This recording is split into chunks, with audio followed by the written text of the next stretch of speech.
A história envolvendo Gerson ganha um novo capítulo. A defesa do jogador acusa o Flamengo de má fé. É. Flamengo retorna com plata para o jogo de hoje nos relacionados. Coisa nova? Sim, né? CDB já tem datas definidas para a Copa do Brasil. CDB, Copa do Brasil. Flamengo de olho no mercado. Tudo isso devido à movimentação de Cebolinha, tá, galera? 2025 fecha com um recorde no Flamengo. E tudo sobre a partida de hoje envolvendo Red Bull Bragantino, nosso Mengão.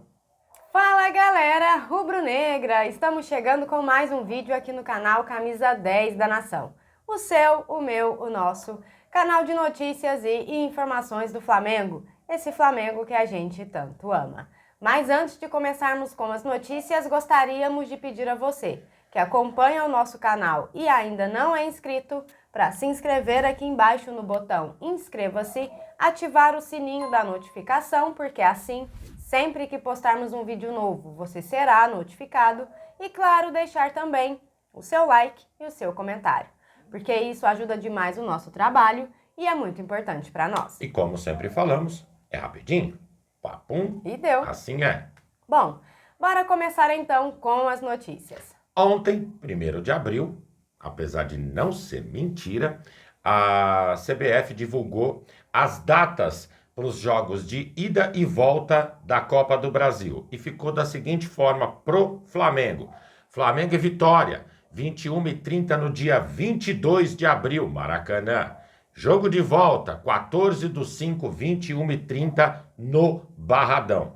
Começa a trajetória do Flamengo na Copa do Brasil. Ontem teve também já a rodada do Campeonato Brasileiro. Para uns, 9ª rodada, tá tudo meio indefinido ainda com relação ao número de jogos. E houve movimentação na tabela.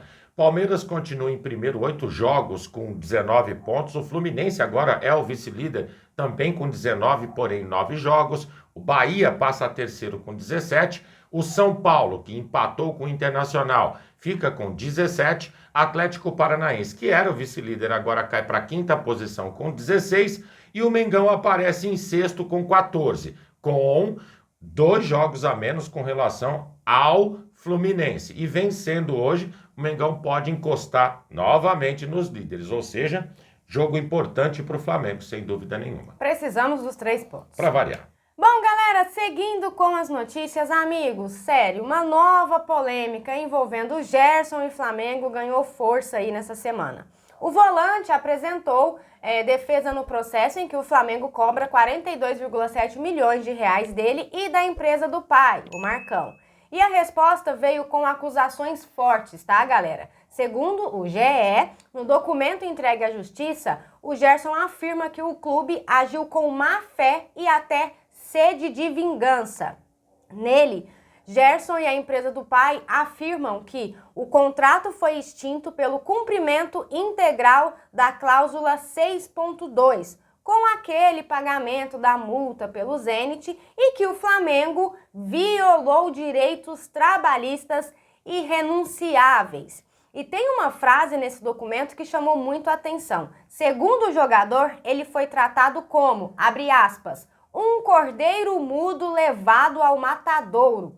Ai, ai, ai, ai, ai, hein? Bom, o documento protocolado, amigos, ainda garante que Gerson assinou a renovação com o Flamengo sem perceber a drástica redução da cláusula indenizatória desportiva.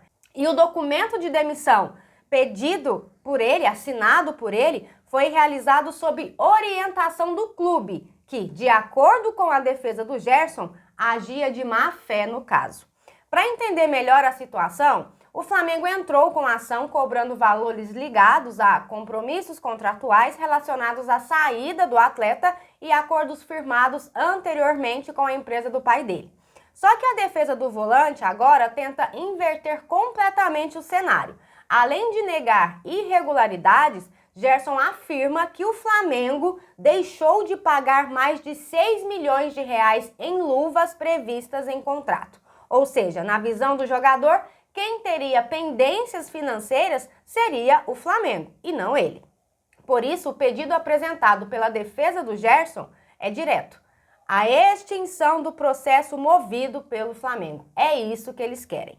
Vale lembrar que a relação entre Gerson e Flamengo já vinha desgastada desde o ano passado, né? Principalmente por divergências aí envolvendo renovação contratual, negociação e questões financeiras. Nós falamos lá atrás que essa história iria dar muito pano para manga. Agora nos resta aí acompanhar os próximos capítulos dessa novela, né? Falo nada, só olho. Seguindo com as notícias, mais um desdobramento da situação de Everton Cebolinha no Mengão. Primeiro, o Everton falou lá atrás que possivelmente não teria continuidade vestindo a camisa do Mengão. E pelo lado do Mengão também já foi dada a informação de que, aparentemente, não vai ter conversa. O Flamengo não quer renovar contrato com o jogador. Segundo, inclusive, o Globo Esporte, Rio de Janeiro, a situação envolvendo Flamengo e a posição de Everton Cebolinha já traz cuidados especiais e o Flamengo começa a olhar adiante. Ou seja, janela de meio de ano, o Mengão já está propenso a buscar um jogador para a posição. O nome, inclusive, apesar de muito difícil, tá? De Luiz Henrique, sempre cogitado aqui por nós, é um dos que aparecem na pauta, mas é muita grana envolvida nesse jogador. Independente de qualquer coisa, na visão do Flamengo, a negociação do atleta tem que ocorrer na janela do meio de ano. O Flamengo, quando contratou o jogador, pagou 16 milhões de euros. Ele não vai conseguir esse valor de volta, fato. Porém, para não sair com uma mão na frente e outra atrás, o Mengão espera que efetive algum tipo de negócio para pelo menos parte do valor investido ser ressarcido. Assim a gente espera, não é verdade? Vamos aguardar e ver o que vai dar isso. Mais uma vez lembrando, ele pode assinar um pré-contrato a partir do meio do ano e sair no final do ano de graça. Bom, galera, seguindo com as notícias, Plata é a principal novidade na lista dos relacionados do Flamengo para o jogo de hoje contra o Red Bull Bragantino. A volta do atacante chama bastante atenção, principalmente porque ele havia sido cortado do último jogo pelo técnico Leonardo Jardim. Na ocasião, todos devem se recordar que o treinador justificou a ausência dele, dizendo que o corte aconteceu por problemas no dia a dia do jogador, o que gerou bastante repercussão e levantou dúvidas sobre o comportamento do atacante nos bastidores.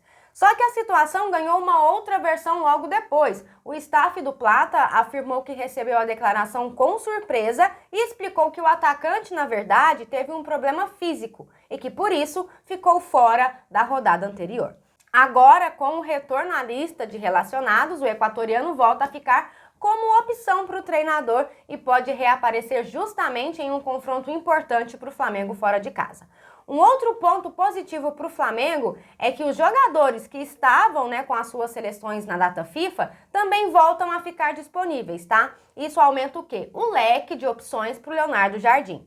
Por outro lado, infelizmente, nem todo mundo está liberado. O atacante Bruno Henrique ainda não aparece entre os relacionados. Ele está fora, todos sabem, desde a decisão da Recopa, por conta de uma pubalgia. Ele não está mais no departamento médico do Flamengo, mas ele segue naquela fase final de recondicionamento físico, ok? Além dele, Alexandro e Saul continuam no DM. E para finalizar os desfalques, o Everton Araújo está fora por suspensão. Agora fica a nossa expectativa para ver qual será a formação escolhida por Leonardo Jardim na partida de hoje. E o mais importante, acabar com essas coisas pequenas, que são as picuinhas que muitas vezes começam do nada e vai contaminando todo o elenco. A gente vai observar no futuro, tá todo mundo de cara feia com o Mengão desnecessariamente. Resolver o problema do Plata é importantíssimo. Ou senão o Plata faz que nem fez o Alan ontem contra o Corinthians. Não faz não, pelo amor de Deus, não faz. Gente, que absurdo foi aquilo, meu Deus. Continuando com as notícias, o Mengão divulgou o balanço de 2025 e nele aparece um recorde. O Flamengo superou a casa dos 2 bilhões de reais em grana que entrou no time, ou seja, é grana demais, sempre se fixando ali em uma das grandes potências. O número que também chamou a atenção foi o valor de vendas, 519 milhões de reais, impulsionada pela venda de Gerson e o Wesley, aonde está basicamente toda a grana. Inclusive superou 2019, ao qual o Flamengo havia vendido em jogadores 420 milhões de reais. Sabe, amigos, a gente acha pouco, mas é grana para dar com pau, É, né, não? muita grana. Até acaba justificando contratações que o Flamengo faz. Que, aliás, nesse ano de 25, a maior ficou sendo a do Samuel Lino. Sem dúvida nenhuma, 203 milhões de reais não é para poucos não, né? Aí vocês vão perguntar, e o Paquetá, onde entra nessa história? Ele já aparece no balanço de 2026, ou seja, só vai ter apontamento no ano que vem. É o Flamengo sempre buscando e crescendo, sem dúvida nenhuma, com contratações maravilhosas e espero que com vendas que nem essa, que são necessárias. É uma potência, né? Sim.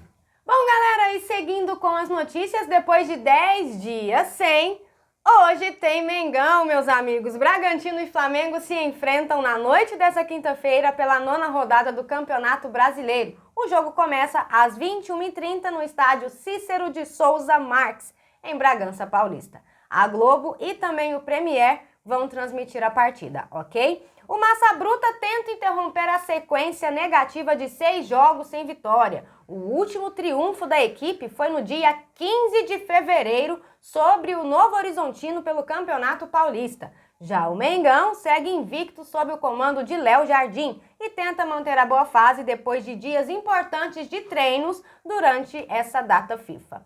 Bora ver a provável escalação do Mengão para hoje? Rossi, Royal, Ortiz, Vitão, Ayrton Lucas, Pulgar, Jorginho, Paquetá, Carrascal ou Luiz Araújo, Samuel Lino e Pedro. Houve um tempo não muito distante que parada de data FIFA dava urticária na gente, né? Verdade. O Mengão voltava totalmente perdido em campo. E o time é o que tem para ser apresentado depois da data FIFA, né, galera? Lembrando que os titulares também aparecem no banco, né, Ju? Sim, essa é só a provável escalação. Vamos ver o que o Léo Jardim vai aprontar para esse jogo Pra de hoje, cima né? deles, Flamengo, e manter essa falta de vitórias do Bragantino um pouco mais extensa. E lembrando a vocês, amigos, que após a partida nós teremos a nossa live pós-jogo e contamos muito com a presença de todos vocês. É isso. Bom, galera, e essas eram as notícias que tínhamos para vocês agora pela manhã. Lembrando, você que é novo no canal e ainda não é inscrito, dá uma forcinha pra gente, botão aqui embaixo, já se inscreve, deixa o seu like, o seu comentário, compartilhem pra geral, porque vocês sabem, Juntos, somos mais fortes. muito mais fortes, amigos. Pessoal, fiquem bem, um excelente dia a todos vocês. Sorte pra nós nesse jogo de hoje à noite, nos vemos na live. Amigos e amigas. Tchau, tchau.